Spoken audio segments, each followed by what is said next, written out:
Hello friends, स्वागत है सभी का आपके अपने YouTube channel the one study point के अंदर। दोस्तों, आप सभी को पता है कि आपके एसएससी एमटीएस 2020 जो आपका 2021 में हो रहा है, उसके जो एग्ज़ाम है यानी कि टायर फर्स्ट के जो आपके एग्ज़ाम है वो आपके 5 अक्टूबर से आपके स्टार्ट होने जा रहे हैं। अब 5 अक्टूबर से स्टार्ट होने जा रहे हैं तो आप सभी ने अपनी तैयारी जो है वो कर ली होगी या फिर अभी आपकी जो है वो प्रैक्टिस यहाँ पर चल रही होगी। तो अपना टारगेट पूरा करने के लिए पहले टारगेट के बारे में हमें जान लेना चाहिए कि हम मतलब अगर उस एग्ज़ाम की तैयारी कर रहे हैं तो हमें हमारा जो टारगेट है वो कितना होना चाहिए। तो हम लोग यहाँ पर आज कुछ कट ऑफ की बात करेंगे कि पिछले साल जो कट ऑफ गई थी वो कितनी गई थी और हमारा टारगेट यहाँ पर अब की बार कितना होना चाहिए और आफ्टर नॉलेज में कितना जो है मार्क्स का यहाँ पर डिफरेंस क्रिएट हुआ था, कितने मार्क्स यहाँ पर बढ़े थे या फिर मार्क्स कम भी हुए थे। तो ये सारी बातें हम लोग इस वीडियो में करने वाले हैं। और साथ में हम लोग इस वीडियो में ये भी बात करेंगे कि आपको मॉक्स के अंदर या फिर आपका जो मेन एग्जाम होगा उसके अंदर आपको अच्छा स्कोर कैसे करना है और आपको कितना मार्क्स आपको ला जाओगे कि आपका सिलेक्शन हो जाए। आप तो वीडियो को आप तो लास्ट तक जरूर देखना। साथ में अगर आप चैनल पर नए हैं तो चैनल को सब्सक्राइब जरूर कर लीजिए, साथ में बेल आइकन प्रेस कर लेना ताकि आने वाली अपडेट आपको मिलती रहे। तो शुरू करते हैं हमारी वीडियो को। देखो, आपको ये थंबनेल देख के पता लग गया होगा कि पिछले साल जो कट ऑफ गई थी वो 85 कम से कम कट ऑफ गई थी। लास्ट ईयर जो कट ऑफ गई थी 85 कम से कम गई थी। और ये भी आपको पता होगा कि अगर आपने सारे के सारे प्रेफरेंस यहाँ पर फिल किए थे, ठीक है ना, जितनी भी आपकी स्टेट है ऑल स्टेट आपने प्रेफरेंस फिल किए थे, तो सिलेक्शन लेना थोड़ा सा आसान था। अगर कुछ स्टूडेंट ने सिर्फ और सिर्फ जो अपने स्टेट है, जो आसपास के स्टेट है, वही उन्होंने फिल किए थे और उनकी कट ऑफ हाई चली गई थी, इस कारण उनका सिलेक्शन भी रुक गया था। तो आप लोग जब पोस्ट प्रेफरेंस भरते हो तो उस पर आप लोग ध्यान दिया करो, आप लोग, है ना। देखो एक बार, तो आप लोग प्रेफरेंस हमेशा पूरी भरा करो। आप लोग देखिए, साथ में हम लोग बात करेंगे कि आपको 90 प्लस स्कोर कैसे करना है ना, ये भी हम लोग आज बात करेंगे इसमें। देखो भाई, देखो, अगर हम बात करते हैं पिछले साल की, अगर हम पिछले साल की बात करते हैं तो आपकी जो कट ऑफ गई थी, देखो एक बार आप देख सकते हैं यहाँ पर हरियाणा की हम लोग कट ऑफ देखते हैं। यहाँ पर हरियाणा की जो कट ऑफ देखते हैं यहाँ पर तो 100.7 आप इमेजिन कर सकते हैं। और आपको ये बता देता हूँ मैं कि पेपर भी आपका 100 नंबर का था, है ना। आप लोग ये इमेजिन करिए कि पेपर भी आपका जो है वो टोटल मार्क्स यहाँ पर 100 ही है। यहाँ पर ऐसा मत सुनना कि 200 है। यहाँ पर पेपर जो है आपका वो है, टोटल मार्क्स जो है पेपर के वो कितने हैं, 100 है। अब आप अंदाज़ा लगा लीजिए कि 100 में से आपकी कट ऑफ कितनी गई थी, 100.7 गई थी। तो सीधी सी बात है भाई, ये रो मार्क्स तो होंगे नहीं आपके, ये थे आपके यहाँ पर नॉर्मलाइज मार्क्स, ठीक है। अब ऐसा नहीं कि इस बार एसएससी के अंदर नॉर्मलाइज में बहुत ज़्यादा मार्क्स बढ़े आपके। हाँ, किसी किसी के 8, किसी के 9, 10, इससे ज़्यादा किसी के मार्क्स नहीं बढ़े थे यहाँ पर, ठीक है। वो भी अगर मान लीजिए यही पेपर, अगर आपका यही पेपर मान लीजिए आसान सेट में आ गया और आपने 90 स्कोर कर लिया और आपके 5-6 नंबर बढ़ भी गए, तो भी आपका सिलेक्शन से बाहर थे आप लोग। तो इसीलिए उसके बाद देखिए आप लोग सेकंड देखेंगे यहाँ पर चंडीगढ़। चंडीगढ़ की कट ऑफ थी और 98.07 कट ऑफ थी, ठीक है। चंडीगढ़ की जो कट ऑफ थी वो भी 98.07 आपकी यहाँ पर कट ऑफ थी, ठीक है। तो आप लगा लीजिए हरियाणा और चंडीगढ़ की जो है वो कट ऑफ सबसे हाई गई थी पिछली बार। ये आफ्टर नॉर्मलाइजेशन है और ऐसा नहीं है कि स्टूडेंट के मार्क्स सिर्फ बढ़े थे, यहाँ पर मार्क्स यहाँ पर कम भी हुए थे स्टूडेंट के, ठीक है। लेकिन कम ऐसे नहीं हुए थे कि 5-6 मार्क्स कम हो गए थे, 1 या 1.5-2 नंबर का डिफरेंस आया था, लेकिन बड़े ज़्यादा थे यहाँ पर, ठीक है ना। देखो, बिहार की भी कट ऑफ दे सकते हैं आप लोग, 91 थी यहाँ पर। अगर यूपी की बात करते हैं तो 89 थी यहाँ पर। राजस्थान की आप लोग देख सकते हैं यहाँ पर कि 93.80 कट ऑफ थी आपकी जनरल की। ये सारी की सारी कट ऑफ किसकी यहाँ पर जनरल की है। अगर हम बात करते हैं दिल्ली की तो 90.35 थी और सबसे मिनिमम जो कट ऑफ गई थी वो गई थी महाराष्ट्र की। हो सकता है कोई और स्टेट हो, लेकिन मुझे तो यही दिखा तो मैंने आपको बता दिया, ठीक है। बाकी सबसे कम कट ऑफ यही गई थी, मिनिमम जो कट ऑफ गई थी वो महाराष्ट्र की गई थी 85.25, जो आप लोग यहाँ पर देख सकते हैं। तो अब आप लोग अंदाज़ा लगा लीजिए कि आपको कम से कम, अगर आपको श्योर सिलेक्शन लेना है तो कम से कम इस बार आपको 85 नंबर तो आपको चाहिए, रो मार्क्स आपको ये तो चाहिए आपको। और अगर आपका पेपर आसान आ जाता है तो आपको ये 90 प्लस चाहिए। ये तो मैं उसकी बात कर रहा हूँ जिसका पेपर मॉडरेट आता है, क्योंकि अगर मान लीजिए ज़्यादा पेपर आपका आसान आ गया तो हो सकता है आपके 2-3 नंबर कम भी हो जाएँ आपके, और होते हैं, डेफिनेटली होते हैं। और ऐसा भी नहीं है कि ये जो कट ऑफ इतनी हाई जा रही है इसका कारण सिर्फ यही है कि पढ़ने वाले ज़्यादा हो गए। इसके बहुत सारे फैक्टर डिपेंड करते हैं। एक तो आपको पता होगा कि जयपुर के अंदर कॉलेज भी है, आर्या फोकस के अंदर, ठीक है। तो वहाँ पर स्टूडेंट जो है वो पकड़े भी गए थे, बहुत सारे स्टूडेंट वहाँ पर, ठीक है। तो पूरा का पूरा जो कॉलेज होता है वो पूरा पूरा जो वहाँ पर खरीद लेते हैं, और मतलब सब कुछ चलता है, पैसा पैसा चलता है वहाँ पर। तो क्योंकि इसके अंदर होता क्या है कि एक ही एग्जाम होता है प्री वाला, सेकंड पेपर तो उसमें क्वालिफाइंग नेचर का होता है, उसका कोई फ़र्क पड़ता नहीं है।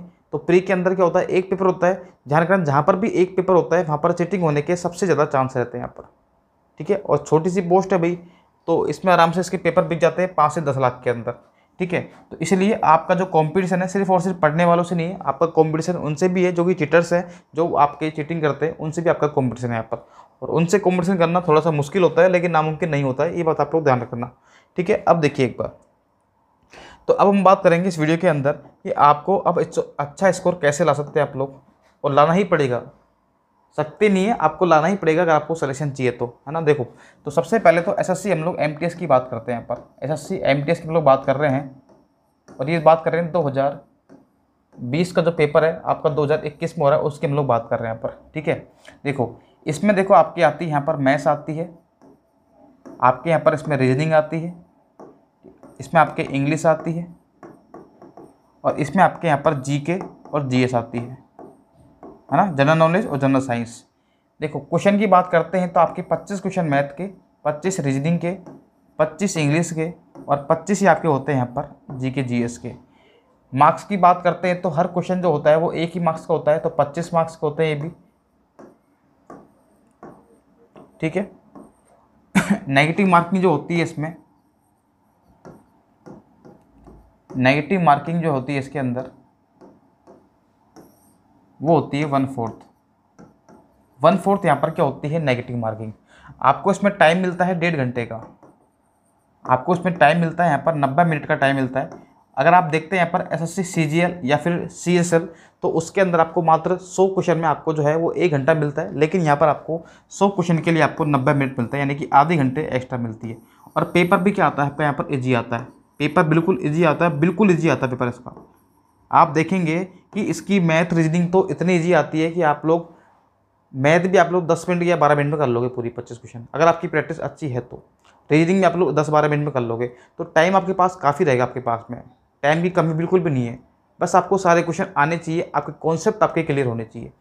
तो इसमें सिलेक्शन लेने का एक ही चांस है और कुछ भी नहीं है। देखो, सीधी सी बात है, आपके कॉन्सेप्ट आपके इतने क्लियर होने चाहिए कि आपको मैथ में अंदर भी आपके 50 नंबर आए, आपके 25 नंबर आए आपके, मुझे सीरियल ध्यान आ गया था अभी, ठीक है। रीजनिंग के अंदर भी आपके यहाँ पर 25 नंबर आने चाहिए। इंग्लिश के अंदर हो सकता है कि आपके 2-3 क्वेश्चन गलत हो जाएं बस, ओनली, ज़्यादा नहीं कह रहा हूँ मैं। ज़्यादा गलत करोगे तो सिलेक्शन से बाहर चले जाओगे भाई, ठीक है। हो सकता है आप लोग इसमें इंग्लिश के अंदर आप लोग मान लीजिए आपने 21 नंबर के आसपास लिया है आप लोग, क्योंकि 1-2 क्वेश्चन आपके मान लीजिए वोकैब में गलत हो गए, और ग्रामर बिल्कुल आसान आती है इसकी, ये, और इसकी वोकैब भी बहुत आसान आती है, लेकिन मान लीजिए 1-2 वोकैब आप लोग भूल गए, ठीक है, 2-3, और आपके क्वेश्चन कट पिट के इतने आ गए, ठीक है। उसके बाद देखते हैं जीके और जीएस की हम लोग यहाँ पर बात करते हैं। तो जीके और जीएस की बात करते हैं तो कम से कम आपको इसमें नंबर लाने पड़ेंगे, कम से कम 20 के आसपास, ठीक है। कितने को देखो, 5 और 5 10 और 1 11, 1 2 2 4 और 6 और 2 8 और कितना आ गया 9, तो 91 मार्क्स आपके यहाँ पर बन चुके हैं भाई, ठीक है। आप देख रहे हैं कि इतने रो मार्क्स आपके आ रहे हैं, फिर भी आप लोग सभी स्टेट की कट ऑफ यहाँ पर क्वालिफाई नहीं कर रहे हैं। तो ये तो मैं इसलिए बता रहा हूँ कि कम से कम अगर आपको जॉब लेनी है ना, तो ये टारगेट तो आपको फिक्स करना पड़ेगा कि मैथ रीजनिंग और इंग्लिश में तो नंबर नहीं कटे तो बढ़िया है भाई, क्योंकि जीके जीएस का कोई भरोसा नहीं है पेपर कैसा आ जाए, ठीक है। तो कम से कम मैथ, और अगर आप चाहते हैं कि मुझे मैथ्स और रीजनिंग के पूरे पेपर में आपको सोल्व करवाऊँ एसएससी एमटीएस के, तो मैं आपके लिए करवा दूंगा, लेकिन एक बार कमेंट सेक्शन में आप लोग जरूर कमेंट करना, ठीक है। अगर आप चाहते हैं मैं एसएससी के जो पूरे पेपर हैं आपके एमटीएस के वो सारे करवाऊँ, और उससे आपको बहुत हेल्प मिलेगी, आपको पता लगेगा पेपर आता कैसे एक्चुअल में, और हमें कैसे पेपर को अटेम्प्ट करना होता है, ये सारी बातें हम लोग सीखेंगे मैथ और रीजनिंग के, ठीक है। और इंग्लिश बिल्कुल ईजी आती है इसके अंदर। जीके जीएस भी इसमें क्वेश्चन जो आते हैं साइंस के जीके के वो बहुत आसान आते हैं, लेकिन हाँ करंट अफेयर ढंग से पढ़ के जाना आप लोग, क्योंकि गलती होने के चांस वहीं पर रहते हैं। करंट अफेयर हो गए आपके, और स्टेट जीके जो आपकी है हिस्ट्री पॉलिटी वो बिल्कुल आसान आती है इसके अंदर, इसीलिए इसकी कट ऑफ थोड़ी सी हाई भी जाती है, ठीक है। तो अगर आप लोग देखो, मैंने आपसे पहले कहा था, अगर आपको सारे स्टेट आप भरते हैं प्रेफरेंस आप लोग, तो आपको दिक्कत नहीं है, कहीं ना कहीं आपका सिलेक्शन हो जाएगा।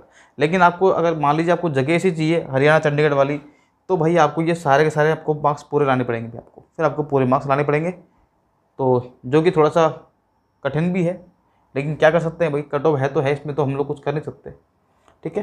तो भाई यही आपका टारगेट है यहाँ पर, बस आप लोग पढ़ते रहिए और मॉक टेस्ट लगाते रहिए आप लोग एसएससी एमटीएस के मॉक टेस्ट आप लगा सकते हैं, टेक्स्ट बुक से लगा लो, क्योंकि थोड़ा सस्ता पड़ता है, आसानी पड़ता है, आप लोग टेक्स्ट बुक से लगा सकते हैं, ठीक है। और 300-400 के अंदर आपको पूरा 1 साल का मिल जाता है आपको सोच के। फिर आप लोग किसी का भी एग्जाम दे सकते हैं, आप उसमें टेस्ट दे सकते हैं ऐसा, चाहे वो CGL का हो, CSL का हो, आपका MTS को, कोई भी एग्जाम आता है आपका, आप लोग सभी का दे सकते हैं उसके अंदर। तो आसान भी है, और मॉक टेस्ट आप लोग जरूर लगा जाना, उससे पता लगेगा कि हमारे मार्क्स कितने आ रहे हैं एक्चुअल में। ठीक है, तो आई होप ये वाली वीडियो आपके लिए हेल्पफुल रही होगी। तो मिलते हैं फिर अगली वीडियो में किसी और साथ में, तब तक के लिए bye bye. Okay, thanks for watching.